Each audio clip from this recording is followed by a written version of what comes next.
কখন যে free fire একটা সাধারণ গেম থেকে আমাদের বন্ধুত্বের স্মৃতি হয়ে গেল সেটা হয়তো আমরা কেউই বুঝতে পারিনি। এক সময় রাত হলেই সবাই অনলাইনে আসতো, ইনভাইটের পর ইনভাইট পড়তো, আর লবিটা হাসি আড্ডায় ভরে যেত। কেউ ভালো খেলতো, কেউ খারাপ খেলতো, কিন্তু তাতে কিছুই যেত আসতো না, কারণ আমাদের আসল আনন্দ ছিল একসাথে থাকা। আজও যখন গেমে ঢুকি, ফ্রেন্ড লিস্টের সেই পুরনো নামগুলো দেখি। অনেকের নামের পাশে লেখা থাকে লাস্ট অনলাইন 30 ডেজ আগো, 90 ডেজ আগো, কিংবা তারও বেশি। তখন বুকের ভেতর একটা অদ্ভুত শূন্যতা কাজ করে। মনে হয় এই তো সেদিনও আমরা একসাথে বুয়াহা নেওয়ার জন্য লড়ছিলাম, আর আজ সবাই নিজের নিজের জীবনের গল্প নিয়ে ব্যস্ত।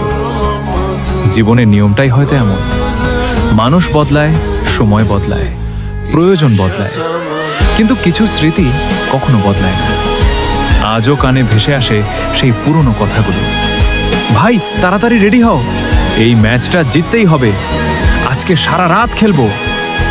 তখন বুঝি গেমটা হয়তো এখনো আছে, কিন্তু সেই দিনগুলো আর ফিরে আসবে না। ফ্রি ফায়ার ছেড়ে দেওয়া বন্ধুদের জন্য আজও মন খারাপ হয় না, বরং গর্ব হয়, কারণ একসময় তারা আমার জীবনের সবচেয়ে সুন্দর মুহূর্তগুলোর অংশ ছিল।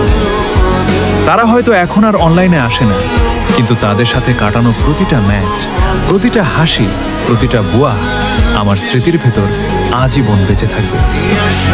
কিছু মানুষ গেম ছেড়ে চলে যায়, কিন্তু তাদের রেখে যাওয়া স্মৃতিগুলো কখনো লগ আউট হয় না।